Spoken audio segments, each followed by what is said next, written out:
Yesterday being the 27th of December 2024, Nigerians were greeted with a rather very surprising news where VeryDarkMan claimed that his NGO account was hacked by a group of hackers. Showing right now on your screen is the exact time and moment when this man made this declaration or statement on his social media platforms, stating categorically that over 180 million naira has left the account unknowingly. Well, when this news broke out to the general public, Nigerians felt like maybe this guy was trying to pull off a prank on us, but this is December and not April, where April fools and pranks can be permitted and allowed. Well, as it stands, it's looking very serious, like this guy's account was really hacked. So in this video, let's explain how this hacking can probably happen, because VeryDarkMan himself made a lot of mistakes. He exposed a lot of information about his account to the whole wide world to see that even a learner when it comes to hacking can pull off this feat. So in this video, I will explain step by step how this man, VeryDarkMan,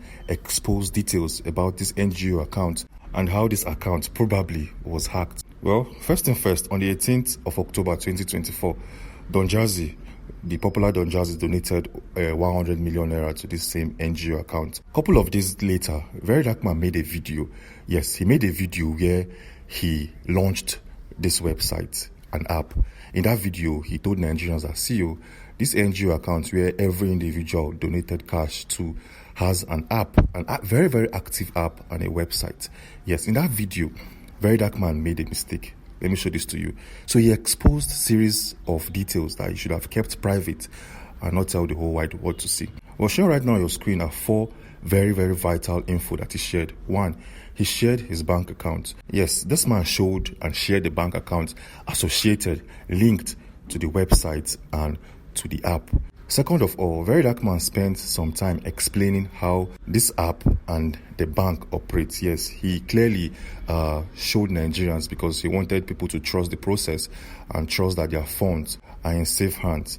And that is why he showed and illustrated how his banking app together with the NGO app operates and how these two different apps are synced together to respond and to give data and analysis in real time. That is to say, if you make a payment into VeryDarkMan's account, it will reflect in real time in the NGO's website and the NGO's app. Hope you're understanding. So the NGO app and his banking app are linked together using one connectivity or using one connection, which is his SIM card. And that SIM card happens to be the alert phone. The third mistake VeryDarkMan did was to showcase or expose the phone, the main phone he uses, where the alert SIM card is installed in and where the main NGO's app had a database and back-end analysis.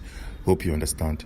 And the fourth mistake he did was to show a live update on how this banking app reads and sync together with his NGO's app. So with these four simple and very interesting bits of information, now we know that VeryDarkMan has a dedicated phone for this alert.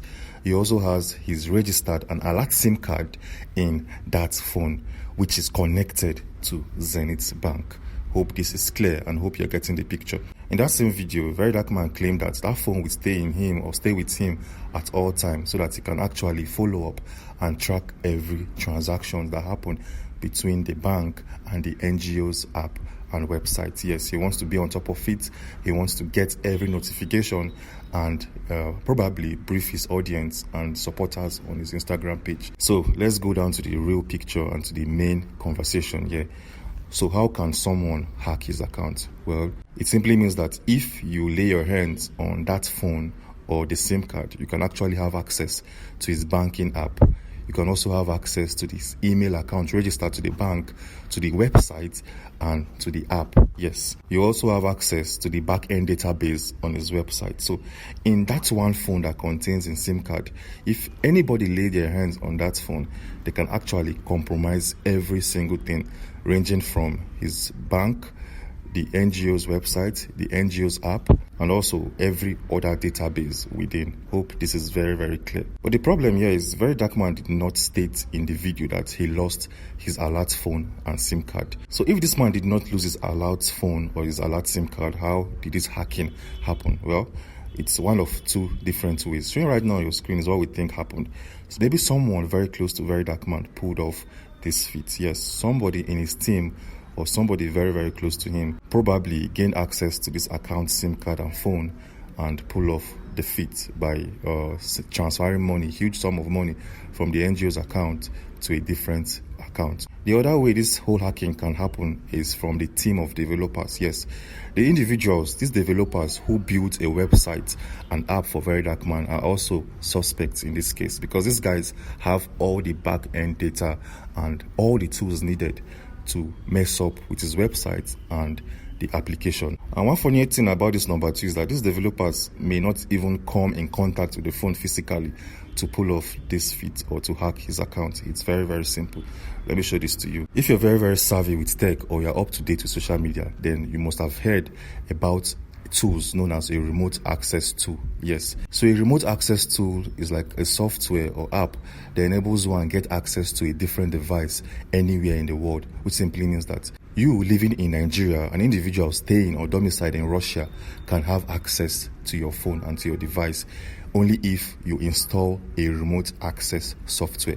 This remote access software is used by companies to gain support from technical groups like Microsoft, Apple, Samsung, LG, and so on and so forth. But in the past couple of years, scammers have invented this same technique by using a remote access tool to gain access to individuals' accounts without them knowing, and steal millions of funds from their banks and from every other social media account associated on that phone or device. So moving on swiftly, one of the most popular remote access tools is something called a team viewer.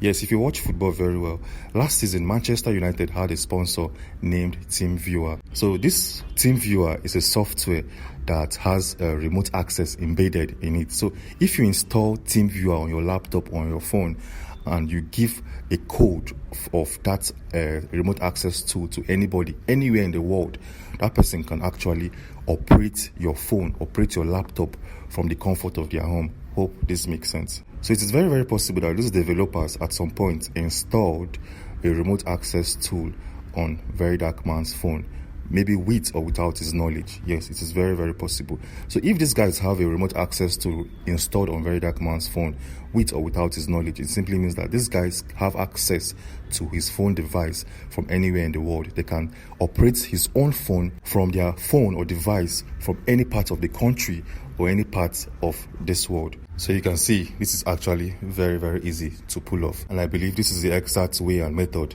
the hacker used to get access to his phone without reaching his phone physically. So if this guy's bank account has passwords, fingerprints, and all of those security formats, how did these guys gain access to his banking app? Well, it still falls back to this remote access, because one can actually watch your phone from their own device anywhere in the world. And if somebody is watching your phone, they'll actually see the password you input in any social media account, in any app. They can actually see you input it and also copy your PIN and use it when you are not around or when you're not holding your phone physically. And the second thing you need to understand is something called cookie. Well, if you're very, very familiar with software engineering and how to code and all of those good stuff, you know how a cookie works. Well, but if you have no idea, I'll try to explain it in a very, very simple term and in a layman's language. So let's say, for instance, you visit Instagram to quickly enjoy some videos, some reels, and watch some comedy on Instagram. And after doing that, after enjoying the app, you log out or you close the app. In 1 to 5 minutes time, there's something called an active cookie. Yes, this active cookie records your session on any social media platform or any website in the world. Yes, this cookie keeps all of your data. That is to say, once you access any app, that cookie stores your password. It stores your email, every single security detail about your account. And like I said, this cookie lasts between 1 to 2 or 3 minutes. Once it exceeds 3 minutes, that cookie will disappear on its own on that website or software or even an app. So if anyone who is tech savvy lay their hands on your cookie session, you are done. They can actually hack into your account without you even knowing. So the hacker used a remote access tool and also gain access to VeryDarkMan's active cookie to run this whole process, which is a very, very smart move. Well, the very next thing you need to understand is the transfer limit. Yes, many banks in Nigeria will let you know or they will inform you about a transfer limit, daily limit. And most banks won't tell you unless you activate a daily limit by yourself. Take for instance Zenith Bank. If you use Zenith Bank, you know that at first there's no transfer limit until you use your hands to go there and activate a transfer limit. So it simply means that VeryDarkMan at some point did not activate a transfer limit, and that is why individuals were able to transfer huge sums of money from his NGO account to a different account domiciled in the country. Well, to track these guys will be very, very easy to do. It's a very, very simple thing to track them. But the only problem here is these hackers might have spent some part of this cash. So these hackers definitely will be found. But the problem is VeryDarkMan together with the Nigerian police won't be able to recover 100% of that funds, which makes it very, very pitiful. Anyways, if you find this video interesting or educative, do well to subscribe and kindly turn on post notifications. Thank you, and do have a lovely day and enjoy the rest of your festive periods and seasons.